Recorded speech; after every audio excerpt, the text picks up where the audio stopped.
Hi friends.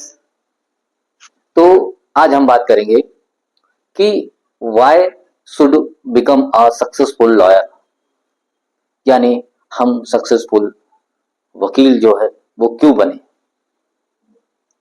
तो इसमें कुछ 7 टिप्स दे रहा हूं मैं, उस 7 टिप्स में जो कि बहुत ज्यादा इंपॉर्टेंट है।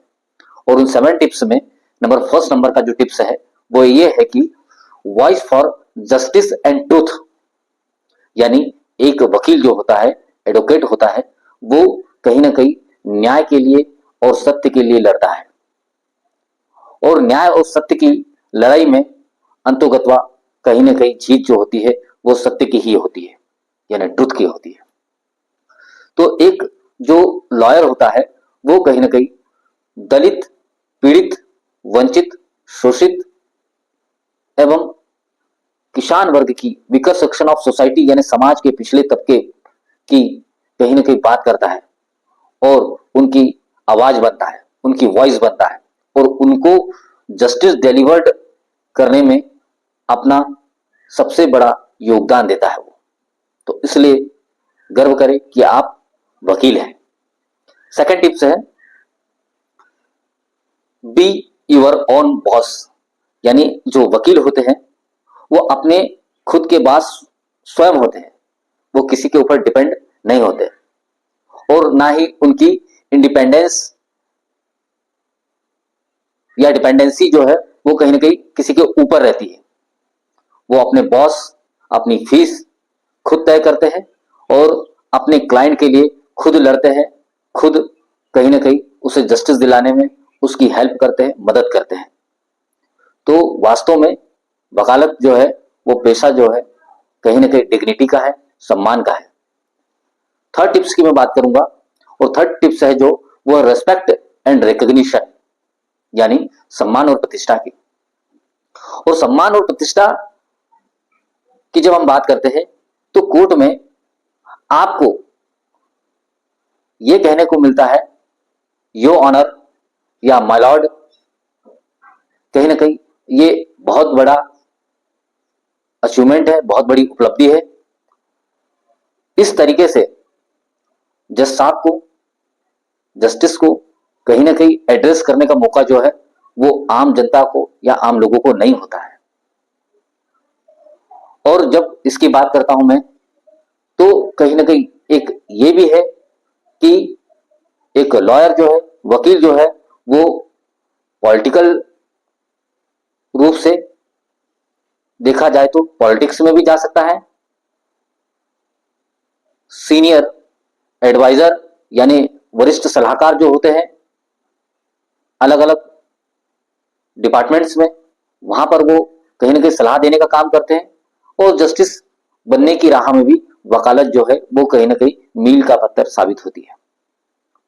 तो आपको ये ध्यान रखना है कि ये एक तरीके से रेस्पेक्ट और रिकॉग्निशन यानी सम्मान और प्रतिष्ठा का पेशा है। तो गर्व करें कि आप एक एडवोकेट है। फोर्थ नंबर पे आएगा अनलिमिटेड करियर अपॉर्चुनिटीज, यानी असीम संभावना है करियर में। आप देखें तो आप कॉर्पोरेट में जा सकते हैं, यानी कॉर्पोरेट लॉयर बन सकते हैं। आप जुडिशरी में जा सकते हैं तो आप सिविल जज जूनियर डिवीजन की कहीं ना कहीं तैयारी प्रिपरेशन कर सकते हैं। और यदि मैं चाहूं तो मैं ये कहूं कि आप पॉलिटिक्स में जा सकते हैं। आज आपने देखा होगा हमारे इंडिया में जो बड़े बड़े लॉयर हैं, राम जेठमलानी साहब हो या फिर कपिल सिब्बल साहब हो या फिर भूषण साहब हो, प्रशांत भूषण, या फिर अभिषेक मनु सिंघवी हो या अरुण जेटली हो, तो ये जो बड़े बड़े जो नाम है मैं बता रहा हूं आपको, ये भी कहीं ना कहीं पहले लॉयर थे, देन पॉलिटिक्स में आए।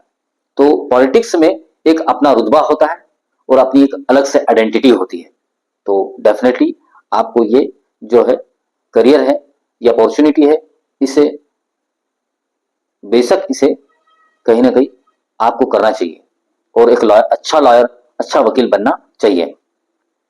दूसरा, एकेडमिक्स में आप जा सकते हैं तो लॉ प्रोफेसर, लेक्चरर्स जितने भी जो होते हैं वो भी कहीं ना कहीं हमारे एडवोकेट्स या लॉयर होते हैं। तो इस तरीके से आपके पास में अनलिमिटेड अपॉर्चुनिटीज है। लिटिगेशन में आप जा सकते हैं, लिटिगेशन में भी मुकदमेबाजी जो है वो तो क्रिमिनल लॉयर, सिविल लॉयर, इस तरीके से आप लिटिगेशन में जा सकते हैं। तो कहीं ना कहीं आपको देखा जाएगा कि आपके पास में बहुत सारी अपॉर्चुनिटी जो है वो है। फिफ्थ नंबर में मैं बात करूं फाइनेंशियल ग्रोथ की, तो एक जो एडवोकेट होता है उस एडवोकेट के पास नो डाउट अपनी इनिशियल स्टेज में यानी प्रारंभिक अवस्था में जब वो उसने कोर्ट ज्वाइन करा होगा तो कहीं ना कहीं उसमें हर्डल्स आएंगे, बैरियर्स आएंगे, लेकिन समय के साथ, टाइम के साथ जहां एक्सपीरियंस आपका बढ़ेगा तो नो डाउट आपकी आपका जो रुतबा है, आपकी जो डिग्निटी है वो भी कहीं ना कहीं बढ़ेगी और उस कंडीशन में आप हाई जो है फीस चार्ज करने लग जाएंगे। तो ये भी एक विषय है, सब्जेक्ट है जो कि आपको समझना चाहिए कि फाइनेंशियल ग्रोथ जो है वो भी बहुत बड़ा एक इशू है। और उसके बाद एक बात मैं ये बताना चाहूंगा आपको कि आज बैरियर्स और हर्डल्स आएंगे, लेकिन आने वाला समय जो है वो आपका है, आपका है, आपका है। देन हमारे पास में आता है पर्सनल ग्रोथ एंड कॉन्फिडेंस। यदि आप एडवोकेसी करते हैं और आप एक एडवोकेट हैं तो डेफिनेटली आपके अंदर कॉन्फिडेंस आ जाएगा और उस कॉन्फिडेंस के चलते आप बोल्ड तरीके से, यानी एक तरीके से मैं कह सकता हूं कि आप किसी भी वर्क को बड़े ही कॉन्फिडेंस के साथ में करेंगे। वो फिर चाहे लीगल नॉलेज हो या फिर पॉलिटिक्स का करियर हो, इन सारी जगह आपका जो परफॉर्मेंस रहेगा वो डिफरेंट रहेगा, यानी एक तरीके से अलग रहेगा। तो ये भी एक गर्व करने का विषय है आपके पास में। दूसरा 7 नंबर का जो टिप्स है वो कि लॉयर जो है वो सेव द नेशन। अब लॉयर जो है वो सेव द नेशन कैसे करेगा, यानी कहीं ना कहीं राष्ट्र को एक तरीके से सेव करने का जो काम है वो किसका है, लॉयर्स का है। और देश को दिखाने वाला जो है वो एक एडवोकेट या वकील होता है। आज कॉन्स्टिट्यूशन से लेकर जितने भी जो ऑर्डिनेंस पास होते हैं उसमें कहीं ना कहीं एडवोकेट्स की सलाह ली जाती है। वो गवर्नमेंट एडवोकेट्स हो सकते हैं, प्राइवेट एडवोकेट्स हो सकते हैं, उनकी सलाह लेकर ही कहीं ना कहीं ऑर्डिनेंस बनाते हैं। पब्लिक वेलफेयर की जो स्कीम होती है वो बनती है और पब्लिक वेलफेयर की स्कीम बनने के बाद में वो कहीं ना कहीं लॉन्च होती है पूरे इंडिया में।